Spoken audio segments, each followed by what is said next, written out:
Alrighty, so the game between the Vancouver Whitecaps and LAFC have just finished, and now I'm going to continue to finish up the review of some of these games that happened last night, and of course the early game that happened between St. Louis City versus Sporting KC. And remember how a couple of reviews ago I've said that so far in this playoffs, I think referees have done a good job in terms of refereeing the game, and we haven't really talked about a lot of controversial calls so far in the playoffs. Yeah, about that. So much for me saying that because yeah, we definitely had some controversial moment in these playoff games, and especially the one that I've just watched, which I'll talk more about it once we get to the review of the game between the Vancouver Whitecaps versus LAFC. But this was definitely a game between Dallas and Seattle that will have a lot of controversy be talked about, and that for those of you that are still thinking that maybe the league and the referee may have show some favoritism towards some team, because I know some people have said that. Yeah, I'm pretty sure the league is going to show favoritism to the Seattle Sounders because after all, they are kind of the original darlings of MLS. But I think after this game, that theory probably is going to be proven wrong because it was actually the Seattle Sounders that was on the wrong end of some controversial refereeing decision, and I don't blame any Sounders fans of being upset about some of the calls that gone against them, and that I guess maybe this is just a reason for MLS and especially for Apple TV to say that we have to make sure we have to have a game free in at least one of these games, and especially with the way that we have played four of these game two and only one of them, which is this one that ends in game free. Yeah, maybe that might play to a factor of why there was so many controversial refereeing decisions that gone against Seattle in this game. Though that being said, in the first half, didn't get off to a good start for the Sounders because 6 minutes in, Dallas would take the lead. It's Ariola scoring from Kamungo and Palmico to give Dallas a 1-0 lead. That was the first shot of the game, and really Dallas just kind of shot out the cannon in this one. They were looking very threatening early in this one. Fari had a chance here in the 12th minute to make it 2-0, but he heads it wide as the flag came up. And then a penalty was given to Dallas as VAR deemed that Nuhu brought down Kumungo from close range. Now, this wasn't one of those controversial calls. I think this was the right call. You can clearly see Nuhu clip Kumungo there in the box. So, yeah, that was given a penalty. Fierez steps up to take the penalty, and he buries it. So, yeah, that made it 2-0 in favor of Dallas. And in a must-win game, it was a dream start for this Dallas team that was trying to force game free in this one. But it was a very flat start for Seattle in this one. I mean, they didn't really look back good in the first 17 minutes, but eventually I thought they started to get their act together. I mean, they started to realize that hey, yeah, we should show up in this game. We shouldn't be finding ourselves 2-0 down and potentially have to play another game in Seattle because they started getting more of the possession. But the problem was Dallas was very good in terms of setting up their back line. Seattle just couldn't quite penetrate this good Dallas back line that was being very organized. Though Rusnak did flash one wide from close range before João Paulo who flashed one high from close as well in the first man stoppage time as Seattle started creating a couple of half chances, pushing for a one back late in this first half. But we do head to halftime with Dallas leading 2-0. But that lead quickly was cut in half because in the 48th minute, Jordan Morris, for the second consecutive game, would score here to make it 2-1 in favor of the Seattle Sounders, and that's kind of the last thing that Dallas will want to do because we know the old saying, 2-0 lead is always the most dangerous lead, and if you concede one, then you give the momentum to the opposition. Well, here not only it's true, but the last thing FC Dallas need to do is either go right, either on the stroke of halftime or coming out of the locker room because Seattle was already having some momentum, and now you give them a goal, and now it's going to set up a really nervy last 42 minutes in this game. And I even wrote momentum was with Seattle now. They were dictating the plays and was looking for the equalizer. And they look like they got it in the 54th minute, but this is where we get to the first controversial fall of this game. So Jordan Morris puts it into the back of the net. It looks like he got his brace, but the goal was quickly disallowed because of offside. Now, I will say this, when I look back on the replay a couple of times, it was very close. And I think the thing that will make Seattle fan mad about this is the fact that they didn't go to VAR. And really, just kind of make even neutral fan mad about this is that they didn't go to VAR to look at this.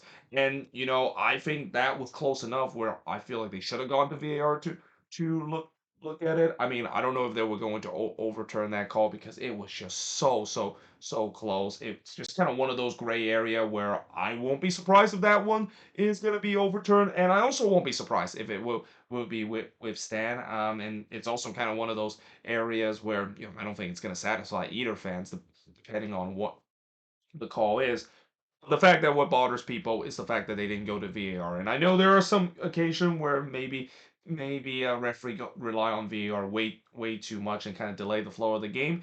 But there's also a sequence like this where a call like this, how close it is, and the fact that the referee didn't even think about going to a second look, and especially in a game like this where that could have been the equalizer for Seattle, that could have really changed how this game would have turned.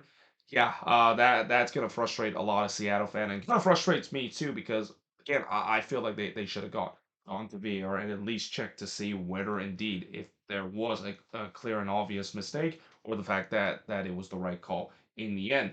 Well, that wasn't the only controversial call in this one, because after I wrote Seattle continued to dominate possession, but Dallas has really done well defending and not allowing any clear-cut chance for the Sounders. I mean, you notice I didn't write Martin Paz name a lot on the board. A lot of that is because the Sounders haven't really created too much chances and especially tested Paz too much. I mean, even when they did force Paz to make a save, it was relatively comfortable. But this is where we get to the second controversial call of this game. So in the 76th minute, there was no penalty that was given to Seattle. The VAR deemed that Fiera did not foul Rui Diaz in the box, and I want to wrote did not foul with quotation mark because it definitely looked like Fiera pulled the jersey of Rui Diaz. Now, obviously, Rui Diaz, you could kind of argue maybe he kind of went down the ground a little bit too easily, but when you have a guy that have a pull of the jersey off of you, you're gonna of course trying to go down and hope that you get the call. The only reason why I think maybe they didn't call this as a penalty was that this ball was kind of nowhere near where Diaz was, and that Rui Diaz wouldn't have got to it. But again, that sometimes that is not about that. It's about when you decide to do what Fiera does, where when you pull a jersey of a player, no matter if it's in the box or outside the box, it's usually going to be called as a foul, and especially we've seen it in certain situation where even if it's off the ball situation, especially from set piece, we usually always see this from corners where if there's somebody pull a jersey of a player when the ball is delivered in, even though it's not targeted to him, the referee goes and say that that's a penalty. So I don't see how that is any different from what I saw in this play too. And that, yeah, again, I was a little bit surprised when they go to VAR and they said that they stick with the original call. But nevertheless, for Jesus Ferreira, again, he is very lucky because he definitely got away with it. That absolutely should have been a foul and absolutely should have been a penalty for the Seattle Sounders. So on the other end, Iram D would then puts it wide from close, as that was really Dow's first shot in the second half. Again, throughout the second half, it was all Seattle in terms of possession. Rui Diaz then missed it just wide from close in the near post in the 83rd minute, and then there was a scramble in the Dallas box, but Dallas just about able to clear that one away, and you can kind of start to sense that Dallas was starting to hang on for dear life. Like the Sounders, they were pounding on the door to try and to get the equalizer, hope that the soccer gods will give them justice for some bad calls that go against them. But instead, the soccer gods want this game to have a game free because in the 88th minute, Obrian what puts this game to bed, and yeah, this came off of a bad turnover from Seattle. How many times we have said this season, when you turn the ball over in a bad spot, you're gonna get punished, and Seattle got punished here, turning the ball over in the midfield, allow Obrian to go forward, and usually you don't see a player who has a good solo effort after winning the ball, but Obrian kind of called his own number here, and he delivered the goods here to make it 3-1 in this one, and that, of course, is the final score of this game. And little do we know that out of the 4 games we've seen in Game 2, this would actually be the highest scoring game so far we've seen in Game 2 of this series. And for a series that I've mentioned how it was going to be relatively tight, and if you're here to see goals, yeah, this is probably not the game for you. Well, instead, it's the opposite that has happened. There has been goals that have been scored so far in this game, definitely more than I thought we would see in these first 2 games.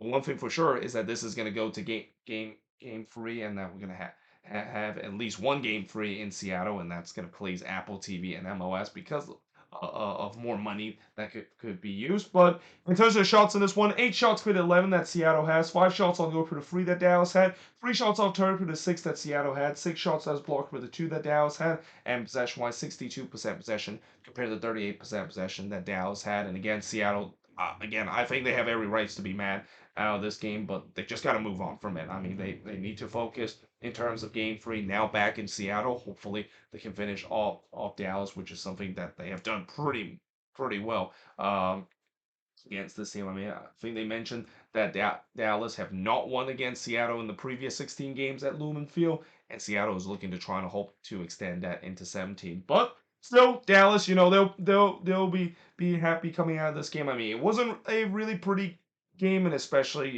it was kind of expected. It was with the way that without Velasco, this team is not going to create too much. But credit to him, they took advantage of the chances that they given, and now they get a chance to force a game free and maybe trying to break the curse in terms of them getting eliminated by a Cascadia team once again in the playoffs.